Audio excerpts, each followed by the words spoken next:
back to my YouTube channel, My Backyard Hobby. And for today's video, mga backyard, I'm going to share to you again the other alternative food for our goats. It is my new discovery, and I researched it, and this kind of tree is also good for our goats and sheep because of the high protein na dala niya, mga backyard. And I'm going to show it to you what kind of tree it is,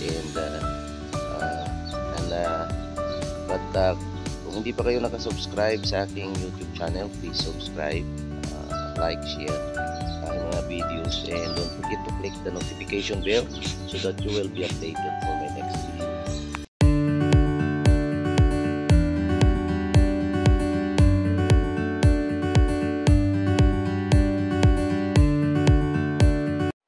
So kung makita ninyo, mga kabakyard, itong puno ng kahoy dito yan sa likod ng bahay namin. Matagal na itong kahoy dito, maliit pa, tumubo, pero hindi ko pinansin kasi akala ko kung anong klaseng kahoy. Pero one day, nung ako ay nagpapasto na aking mga alagang kambing doon sa malapit lang sa shelter, mayroong isang puno nito na hindi mababa. Nakita ko na kinakain ng ating mga alagang kambing. And so out of curiosity, at alam naman natin na kapag kinain ito ng ating alagang mga kambing, so ibig sabihin na okay lang sa kanila, ang gustuhan nila. And so kumuha ako ng mga ilang sanga, and then dinala ko sa kanilang shelter, and then gustong gusto nga nila.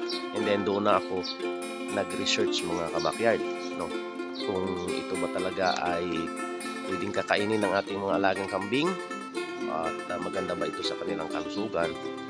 And yun nga, aking nakita at nabasa na ito pala ay maganda sa ating mga alagang kambing, at isa ito sa mga mulberry tree, mga kabakyard, na pwede natin mabakain sa ating mga alagang kambing, at maganda sa kanilang digestive system, at ganoon din mataas yung protein at iba pang mga kailangan ng ating mga alagang. But again, kailangan lang na pakain tayo nito in moderate, kasi marami siyang rubber, yung anong tawag nito sa ilong, sa Tagalog, tumabanggit, pero yung sa Ilonggo, tagok, yung ganito, yan yung parang rubber tree kasi siya. So mayroon siyang rubber na kailangan siguro pag pakain natin sa ating mga alaga, mas maganda kung i-overnight natin siya na para makuha muna yung rubber niya, and then pwede natin ipakain. So today, ito yung aking ipakain sa kanila, kasi meron nga akong nakita dito sa likod ng bahay, matagal na to. So kunin ko yung kanilang mga dahon, tapos ipakain sa aking mga alaga this morning. So yan na, kuha ko na. So pero kunin ko pa yung sa taas, mga backyard, no, para ipakain sa aking mga alaga. Ipakita ko sa inyo mamaya kung ano nila ito kagusto, no? At ito din, mga backyard, itong kahoy na to, gustong gusto to na ating mga alaga. Ito yung sa atin yun sa Pilipinas tinatawag na lunok. Yung kahoy na to, yung dahon niya gusto din ng ating mga alaga yan, mga backyard, mga kambing. So pero ito, dahil maraming kahoy, so I am planning na itanim ko itong nagapas ko dito mga sanga. Itanim ko dito sa likod ng bahay para dumami, at dagdag na naman pagkain ng ating mga alaga.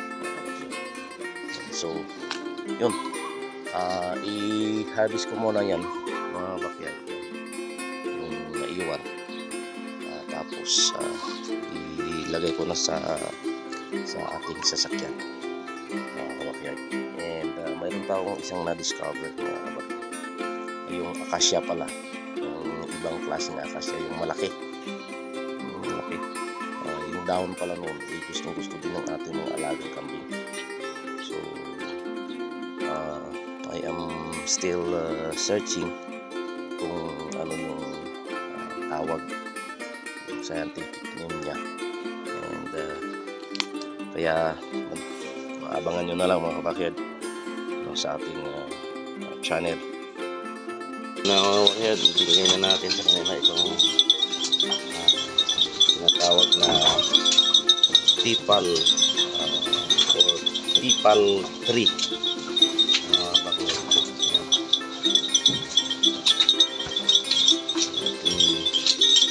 Gusto nila din.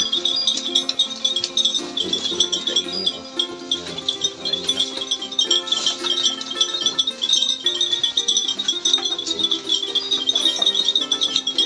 Yung ating kumpay sa kanila this morning. Silang kain ito.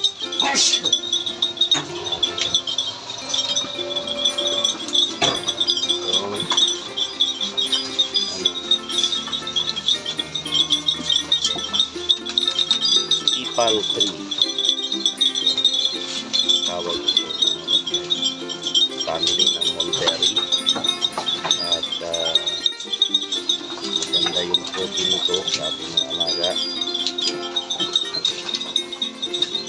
at iba pang vitamina, sustansya na makuha ng ating mga alaga nito.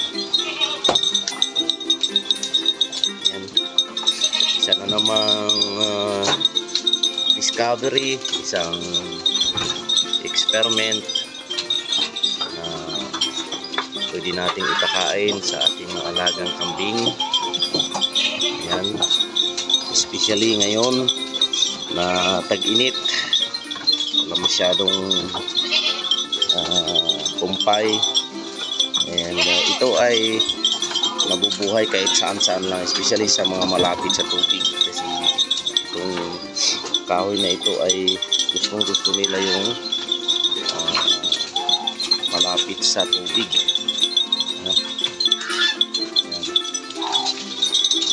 Kaya kanin ko din yung kanyang mga sangang malalaki. Kanin ko dito malapit sa ating shelter, especially dyan sa malapit sa tubig, sa pinapaliguan ng ating mga alagang pato at saka gansa. Ito ay magandang shade din sa kanila, kaya magtanim tayo ng marami.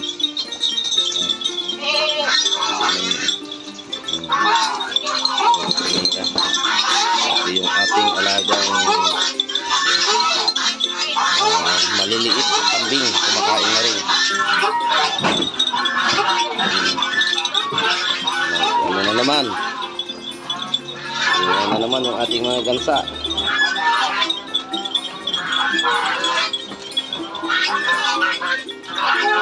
So yan mga backyard, ating discovery na naman, experiment, pagkain ng ating mga alaga. Yan. Yan. So hindi ay mabubusog na sila sa kanilang pagkain ngayong umaga dito sa ating kumpay sa kanila. And later sa hapon, iba na naman.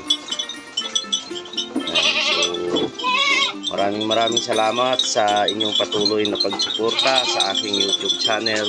Another discovery ng pagkain para sa ating mga alagang kambing as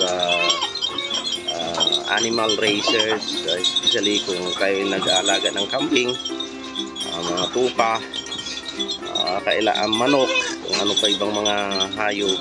Hindi tayo hindi tayo magsawa na maghanap ng mga alternatives na pwede natin nating ay pakain sa ating mga alaga para makatulong sa atin, tipid sa gastos pagkain ng ating mga alagang inaalagaan, mga backyard, no? So ito lang yung aking ginagawa dito sa ating munting ano ba yun,